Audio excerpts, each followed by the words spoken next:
Hello guys, कल हमने ये रेड सूट की कटिंग की थी और आज मैं इसकी स्टिचिंग की वीडियो डाल रही हूँ। सबसे पहले मैंने रेप पट्टी कट कर ली है क्योंकि इसकी फ्रंट की नेक पहले से ही बनी हुई थी और मैं अब रेप पट्टी कट करके बैक साइड के गले पर लगाऊंगी। ये हमें बहुत अच्छा हो जाता है अगर नेक बना हुआ हो तो।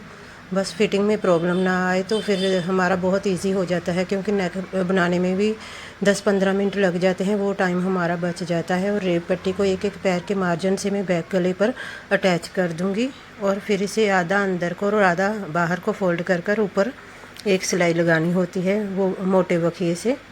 और फिर बाद में एक और सिलाई लगती है इसके ऊपर, फिर हमारा फाइनल होता है रेप पट्टी का। अब मैं आधा अंदर को और आधा बाहर को फोल्ड करके इसे सिलाई लगा रही हूँ मोटे बखिए से। बस फिर हमें बाद में तीरे जोड़ देने होते हैं। आगे का नेक हमारा पहले से ही बना हुआ है और ये तीरे जोड़ने के लिए मैं जो फ्रंट का नेक है ना उसे पीछे रखूँगी, थोड़ा बैक साइड पर रखूँगी मैं इसको। रेप पट्टी के पीछे रख के फिर सिलाई लगानी है हमें, ब्रीक बखिए से लगानी है, पक्की सिलाई लगानी है हमें तीरे जोड़ने के लिए। ये हम पीछे रखेंगे इसको, फ्रंट के नेक को, और सिलाई लगा दूँगी मैं इसको। अच्छे से पक्की सिलाई लगानी होती है ये तीरों के ऊपर। और ये मैं चेक कर रही हूँ कि कोई थोड़ा कपड़ा बढ़ जाता है, कई बार आधे इंच का कपड़ा बढ़ जाता है, इसके लिए इसे कट के बिल्कुल अच्छे से शेप में करना चाहिए, नहीं तो जब हम बाजू जोड़ते हैं तो खींच पड़ती है। ये हमारा बैक साइड का फ्रंट का गला शायद बढ़ गया था कि बैक साइड का, क्योंकि फ्रंट का नेक पहले से ही बना हुआ था ना, वो ज़्यादा चौड़ाई में बने हुए होते हैं। मैं अपने हिसाब से 5.5 इंच पर लगाती हूँ, लेकिन जब रेडीमेड नेक होते हैं वो उन्होंने ज़्यादा चौड़ाई के ऊपर कट किए होते हैं और बैक साइड का गला मैंने अपने हिसाब से कट किया था, इसलिए थोड़ा सा कपड़ा बढ़ गया था। अब फिटिंग की सिलाई वहाँ पर ही लगानी है जहाँ पर हमने निशान लगाया हुआ था। ये ग्लेस कॉटन का कपड़ा है, एक साइड पर इसके शाइन होती है और दूसरी साइड पर नहीं होती। अच्छा कपड़ा होता है, लेकिन ये थोड़ा सिल्क टाइप पड़ जाता है। इस पे इसके नीचे भी लाइनिंग लगवानी चाहिए, लेकिन कस्टमर ने नहीं लगवाई क्योंकि सिल्क का कपड़ा है, सिल्क टाइप पड़ता है ना, ये खिंचता है, जब सिलाई के पास खिंचता है तो फिर थोड़ी देर में ही ख़राब हो जाता है। अगर ज़्यादा चलाना है तो लाइनिंग लगा ही लेनी चाहिए। मेरे जो कस्टमर हैं वो तो लाइनिंग से बहुत डरते हैं। आप बताना कि आपके के पास कैसे लोग सिलाई कराने आते हैं, क्योंकि लाइनिंग के पैसे थोड़े ज़्यादा होते हैं, इसलिए कस्टमर जानबूझकर बोलते हैं कि हम तो लाइनिंग वाले सूट पहनते ही नहीं, हमें गर्मी लगती है। बहाने होते हैं लोगों के। अगर उसी के रेट में हम लाइनिंग लगाएं तो हर कोई लाइनिंग लगवा के जाए, कोई भी ना छोड़े। अब फिटिंग की सिलाई से मोढे की सिलाई तक मैंने नाप लिया है और अब मैं बाजू के ऊपर कट करूँगी आगे की साइड पर। हम चौक से निशान लगा लेंगे क्योंकि प्लेन कपड़ा है, गलती लग सकती है, इसलिए 2 पल्ले छोड़कर इस तरह से निशान लगा लूँगी मैं, सीधे पुठे उल्टे सीधे का।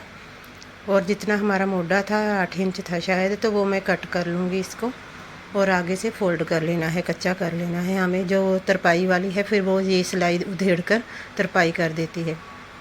तरपाई वाली तरपाई तो बहुत अच्छी करती है, लेकिन ना कपड़ा खिंच जाता है। कितनी बार उसे बोला है कि तरपाई करने के बाद थोड़ा सा हाथ मार दिया करो, फिर कोई वाला हो तो निकल जाएगी। बात ही नहीं सुनते लोग तो।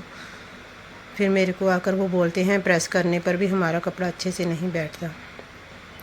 और ये फिटिंग का निशान मैंने अपने अंदाजे से लगाया था, क्योंकि वो तो पौनी बाजू का नाप देकर गए थे और इसका कपड़ा कम था, इसलिए पौनी बाजू नहीं बनी और आधी बाजू मैंने अपने अंदाजे से ही बना दी थी। लेकिन वो दोबारा आए तो नहीं, शायद सेट आ ही गई होगी उनको, दोबारा लगवाने नहीं आए। और ये मैं जो हमने कट लगाया था वहाँ तक निशान लगाना है, आगे से 5.5 लिया था। और ये जो फालतू कपड़ा है हमने कट कर देना है, ज़्यादा मार्जिन नहीं छोड़ना चाहिए, नहीं तो वल पड़ते हैं। और बाजू सूट को उल्टा रखना है और बाजू को सीधा कर कर हमें फिटिंग की सीन के पास ही बाजू की सिलाई भी दोनों मिलाकर नीचे को कपड़ा फोल्ड करते हुए सिलाई लगा देनी है। बहुत आराम से ये सिलाई लगानी होती है, ज़्यादा तेज़ नहीं घुमा सकते। मशीन सीधी सिलाई हो फिर तो हम तेज़ घुमा लेते हैं। ये गुलाई मशीन है, बहुत ही आराम से लगानी होती है, क्योंकि वल पड़ने का डर रहता है। हमेशा बाजू जोड़ने के बाद सीधा करके चेक कर लेना चाहिए। कई बार वल पड़े होते हैं तो फिर वो उधेड़ कर सेट कर लेना चाहिए, क्योंकि कस्टमर जब लेने आएगा तो फिर एकदम नहीं पता चलता है। अगर वो तो नुक्स निकाल ही देगा कि ये देखो वल पड़े हैं। और दूसरी बाजू भी मैं इसी तरह से अटैच कर लूँगी, सूट को उल्टा रख के और बाजू को सीधा करके उसके अंदर डालकर, और जो फिटिंग की सीन है दोनों को आपस में मिलाकर नीचे को फोल्ड कर देना होता है कपड़े को और सिलाई लगा लेनी होती है हमें। बाजू जोड़ने के बाद हम टिच बटन के लिए पट्टी रेडी करेंगे और वहाँ शोल्डर पर लगा देनी होती है। कई बार कोई बुज़ुर्ग लेडी सिलाई करने देने आती है सूट, तो मैं उसका देखती हूँ कि टिच बटन लगवाए हैं कि नहीं। कई बार कोई नहीं लगवाते, बोल देते हैं कि हम नहीं पहनते गर्मी के कारण, तो फिर मैं उनके नहीं लगाती। वैसे तो लोग लगाते ही हैं पर सारे। अब मैं टिच बटन के लिए 1.5 इंच की पट्टी को कट कर लूँगी। लंबाई इसकी हमें अपने हिसाब से रखनी होती है, जितना हमारे शोल्डर की लेंथ हो उसी हिसाब से रखनी होती है कि अंदर अंदर टिच बटन आ जाएं। और मैं अब इसे अटैच कर लूँगी शोल्डर के ऊपर, और डबल डबल सिलाई लगाकर अटैच करना है ताकि ये निकले नहीं। इस पर भी काफ़ी वज़न सा होता है, जब हम कई बार निकल जाती है। जितना टाइम हमें सूट सिलने में लगता है उतना ही टाइम हमें घेरा फ़ोल्ड करने में लग जाता है, क्योंकि चेक कर कर के फ़ोल्ड करना होता है ताकि ये ऊंचा नीचा ना हो जाए। अब मैंने पहले से ही चेक कर रही हूँ, क्योंकि इसके नीचे पट्टी लगनी थी, बैक साइड पर भी फ्रंट साइड पर भी मैंने उधेड़ कर रख दी थी, क्योंकि खींच सी पड़ रही थी।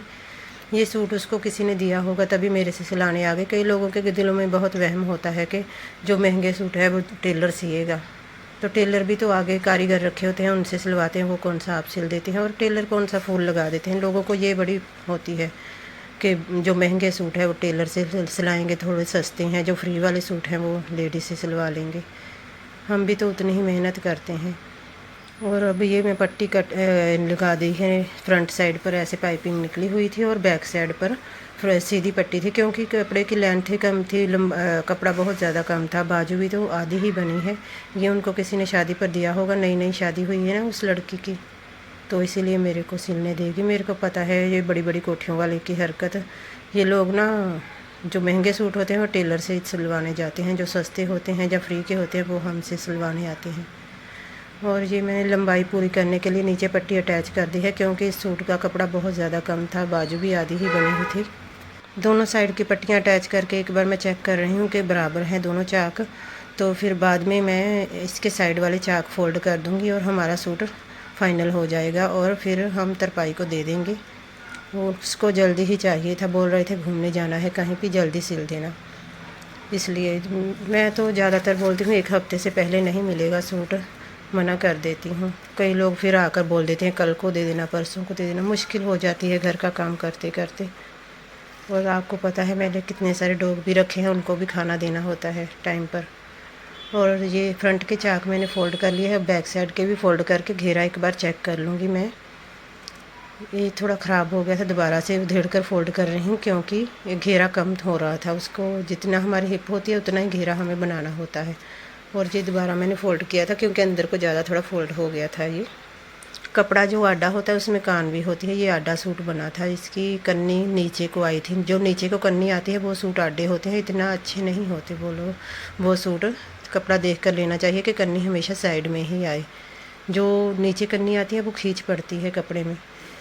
और बस हमारा सूट फाइनल हो गया। इसकी पैंट की स्टिचिंग की वीडियो मैं आगे डाल दूँगी शाम तक। अगर मेरी वीडियो पसंद आई हो तो प्लीज़ लाइक कर देना और मेरे चैनल को भी सब्सक्राइब कर देना। और चाक फ़ोल्ड करने के बाद हमेशा एक बार चेक कर लिया करें। ये बैक साइड की सिलाई भी मैं मोटे बखिए से लगा रही हूँ, फिर तरपाई वाली तरपाई करने के बाद उधेड़ देगी। फिर से बोल रही मेरी वीडियो लाइक कर